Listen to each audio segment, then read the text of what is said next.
मैं तो समझता हूँ वसीम भाई कि हमारी ज़िंदगी में जितने भी मसाइल आते हैं ना, वो अल्लाह की ज़ात पे यकीन दिलाने के लिए तो आते हैं बिल्कुल कि देखें हमारे हाथ में तो है ही कुछ नहीं। बिल्कुल इंसान पे कभी कभी ऐसा कोई प्रॉब्लम आ जाता है उसने एक्सपेक्ट भी नहीं किया होता। दिस इज़ वेयर, जैसे हज़रत अली रज़ियल्लाहु अन्हु ने कहा था ना कि मैंने तो अपने इरादों के टूटने से अपने रब को पहचाना। बेशक। तो अगर ये चीज़ें होती ना वसीम भाई, तो कैसे हम अल्लाह सुब्हानहू व तआला को पहचानते, अल्लाह की पावर का हमें कैसे एहसास होता। बिल्कुल। इशफाक अहमद साहब की बात से आपने स्टार्ट किया था तो मुझे एक वाक़या याद आ गया कि एक शख्स उनके पास गया और कहा कि इशफाक साहब कोई ज़िंदगी आसान करने की टिप दे दें। तो उन्होंने कहा मैं तुम्हें मौत आसान करने की टिप ना दूं। तो कहते हैं चले वही दे दें। कहते हैं अगर तुम अपनी मौत आसान करना चाहते हो तो जाओ किसी की ज़िंदगी आसान कर दो। अल्लाह। तो जो अल्लाह का काम करने वाले होते हैं वो गिला नहीं करते, वो शुक्र करते हैं और लोगों के काम आते हैं। वो सारे काम जो है ना वो अल्लाह पे नहीं डालने, अल्लाह के बहुत सारे काम हैं जो हमने करने हैं। और दूसरा ये कि ख्वाहिशात, ये जो दुनियावी ख्वाहिशात हैं, ये जो फ़ानी चीज़ों की मोहब्बत है, आपको जीते जी फ़ानी कर देती हैं। और ये जितना कुछ भी है ना, वो एक शेर है कि तेरे सिवा करूँ पसंद क्या तेरी कायनात में, दोनों जहां की नेमतें कीमतें बंदगी नहीं। तो अल्लाह जो है ना उसको हमने किसी चीज़, किसी लालच से हट के सिर्फ अल्लाह क्योंकि इबादत के लायक है और अल्लाह खालिक है, और हमने अपने हालात को नहीं देखना, बस हमने मानना है। अमीर इंसान अगर अल्लाह से दूर है तो अमीरी उसके लिए आजमाइश है, गरीब इंसान अगर अल्लाह से दूर है तो गरीबी उसके लिए आजमाइश है। बल्कि वो एक ऑडियो में इरशाद फरमाते हैं कि जो गरीब है ना वो भी गनी हो सकता है। वो गरीब गनी है जिसकी अमीर के माल पे नजर नहीं है। तो अब वो देखे ना कि कितना आसान है हमारे लिए ना, ज़बरदस्त। लेकिन यही है कि उसको प्रैक्टिस करना।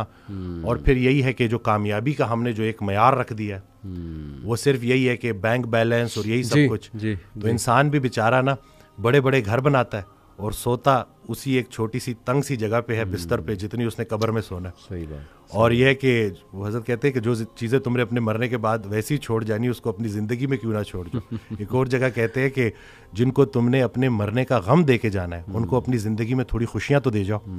तो ये जो है ना अमल, मसरूफ़ अमल होना है और इर्द गिर्द के लोगों के काम आना है। जी, it sums it all up माशाल्लाह। मुझे वसीम भाई एक सहाबिया बल्कि उम्महातुल मोमिनीन में से उम्मे सलमा रज़ियल्लाहु ताला अन्हा, अभी रिसेंटली मैं सीरा की क्लास में उनका ज़िक्र आया उम्मे सलमा का, जब हिजरत का टॉपिक आया। उम्मे सलमा के शौहर थे अबू सलमा और इनके एक ही बेटे थे। इनके बेटे की उम्र 2.5-3 साल थी। तो ये दोनों ने माशाल्लाह हिजरत हबशा भी की, और जब मदीना हिजरत फरमा रहे थे रसूलुल्लाह सल्लल्लाहु अलैहि वसल्लम, जब हुक्म आया तो ये और इनके हस्बैंड और इनका बेटा जो है वो हिजरत के लिए निकले। तो हुआ ऐसे कि कुरैश मक्का वाले आ गए और उन्होंने कहा कि अबू सलमा तुम तो जाओ, तुम कुरैशी नहीं हो, हमें तुमसे कोई सरोकार नहीं, लेकिन ये जो औरत है ना ये कुरैश की है, ये और इसका बेटा यहीं रहेंगे। तो उन्होंने धमका के, मतलब जाहिर है कि उनके पास वो वेपन्स वगैरह थे, उन्होंने दोनों को जुदा कर दिया, हस्बैंड वाइफ को। अब आप सोचें कि कितना बड़ा ट्रायल था ये उम्मे सलमा के लिए कि उनका शौहर उनसे जुदा हो जाता है, बेटा उनके पास है और शौहर फिर जाहिर है हिजरत की तरह हिजरत कर जाते हैं। उसके बाद उनके जो शौहर के कबीले वाले हैं वो आ जाते हैं और वो आके लड़ते हैं कुरैश मक्का से और कहते हैं कि जी ये हमारी औलाद है, इसको हम लेंगे, औरत तुम रखो, औरत से हमें कोई सरोकार नहीं, लेकिन ये बच्चा हमारी औलाद है। और लड़ाई होती है यहाँ तक कि एक तरफ से वो खींच रहे होते हैं, एक तरफ से कुरैश मक्का बच्चे को खींच रहे होते हैं और बच्चे का ना आर्म डिसलोकेट हो जाता है। तो वो चीख उठती हैं दर्द से उम्मे सलमा और कहती हैं कि खुदा के लिए बस तुम ले जाओ इसको, लेकिन इस बच्चे को छोड़ दो। यानी माँ का दिल आपको पता है कैसे तड़प उठती हैं।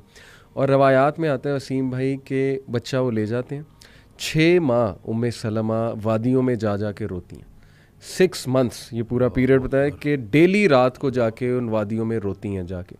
यानी आप देखें किस एंग्विश और किस पेन में वो मदर होगी कि शौहर भी, लेकिन होप था, अल्लाह सुब्हानहू व तआला के लिए कर रही थी ना, और उन्हें पता था कि अल्लाह की तरफ से टेस्ट है और मेरी नीयत थी, मेरे शौहर की नीयत थी, हमने रसूलुल्लाह सल्लल्लाहु अलैहि वसल्लम के पास जाना, हिजरत करनी। दैट केप्ट हर अलाइव माशाल्लाह, that kept her moving on daily, you know, getting early, getting up with the motivation and hope. Although बंदा रोता है बहुत, जैसे मैंने कहा 6 माह वो रोती रहीं। फिर हुआ ये कि उनके जो लोग थे उन्हें उन पर तरस आया कि ये बहुत रोती हैं, 6 माह रोती रही ज़ाहिर है। तो उन्होंने फिर रिक्वेस्ट की और सुलह सफाई करा के उनका बच्चा उनको वापस लौटा दी और फिर उन्हें इजाज़त भी दे दी गई कि जी आप जाएं, हिजरत करें। और वो हिजरत करके गई हैं। और वसीम भाई हमें ये पता है कि उनके शौहर की डेथ फिर हो जाती है अबू सलमा की, और इनकी दुआ बड़ी मशहूर है उम्मे सलमा की। जब इनके शोहर की डेथ होती है तो ये कहती हैं इन्ना लिल्लाहि व इन्ना इलैहि राजिऊन, अल्लाहुम्मा उजुरनी फ़ी मुसीबती वखलुफ़ ली खैरन मिनहा। कि अल्लाह, एक तो इन्ना लिल्लाहि व इन्ना इलैहि राजिऊन का तो ज़ाहिर है मीनिंग हमें पता है, और अल्लाह इससे बेहतर अब चीज़ मुझे जो है अता करिए जो मेरा लॉस हो गया। तो उम्मे सलमा कहती हैं कि मुझे लगता था कि अबू सलमा से अच्छा हस्बैंड मुझे नहीं मिल सकता। ऑब्वियसली बहुत उनका एक गहरा ताल्लुक़ था आपस में, और फिर अल्लाह सुब्हानहू व तआला ने उनकी शादी रसूलुल्लाह सल्लल्लाहु अलैहि वसल्लम, यानी it all led to where. आप देखें कि शी इज़ दी उम्महात फ्रॉम दी उम्महातुल मोमिनीन, जन्नत में माशाल्लाह one of the chiefs of women, औरतों की सरदार भी ज़ाहिर है तमाम उम्महातुल मोमिनीन। तो देखें एक टाइम पे she was crying daily and she didn't know कि क्या होगा, फ्यूचर क्या है, लेकिन अल्लाह पे छोड़ दिया कि अल्लाह बस अब तू संभाल ले। और उसके बाद देखें वेयर इट एंडेड, रसूलुल्लाह सल्लल्लाहु अलैहि वसल्लम की जय। असल में दीन जो है ना उसको शौक बनाना था और ज़िंदगी ज़रूरत थी। हमने ज़िंदगी को शौक बना लिया और दीन को ज़रूरत। और ये जो शौक है ना इसके ऊपर जो रसूलुल्लाह सल्लल्लाहु अलैहि वसल्लम ने हज़रत अबू बकर सिद्दीक़ रज़ी अल्लाह तआला अन्हु से पूछा कि घर में क्या छोड़ के आए हो, तो उन्होंने कहा कि अल्लाह और अल्लाह के रसूल का नाम ही उनके लिए काफ़ी है। वो एक शेर है ना कि परवाने को चराग है, बुलबुल को फूल बस, सिद्दीक़ के लिए है खुदा का रसूल बस।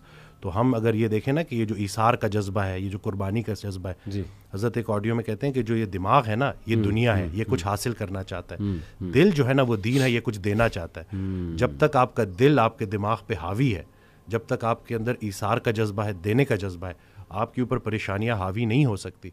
हम जो है ना ये बस अल्लाह से मांगते रहते हैं, मतलब यानी कि अल्लाह से इसलिए पुकार रहे हैं कि भाई हमारी दुनियावी ये जो प्रॉब्लम्स हैं, बल्कि हज़रत को उस दिन एक जुमला था उसे तो मैं मतलब बिल्कुल ना मेरे रोंगटे खड़े कर दिए। और कहते हैं हालात ऐसे हो गए हैं कि आज अगर इंसान से पूछा जाए कि अल्लाह और पैसे में से किसी एक को चुनो तो इंसान पैसे को चुनेगा।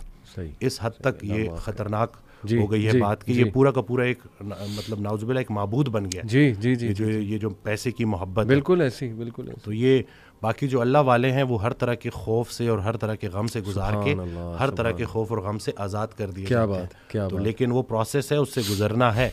ऐसा हो नहीं सकता कि अल्लाह ताला आपको बग़ैर प्रोसेस के गुजारे आपको कोई अच्छा मुकाम दे दे। क्या बात, क्या यानी कि जो अच्छे वक्त का इंतज़ार कर रहा है उस पर अच्छा वक्त ज़रूर आएगा। और ये जो आपने बात की ना वसीम भाई, ये तो कुरान की आयत भी है अल्हम्दुलिल्लाह, अला इन्ना औलिया अल्लाह ला खौफुन अलैहिम वला हुम यहज़नून, कि बेशक अल्लाह के जो वली हैं, औलिया हैं, उन पे ना कोई खौफ है ना कोई गम है।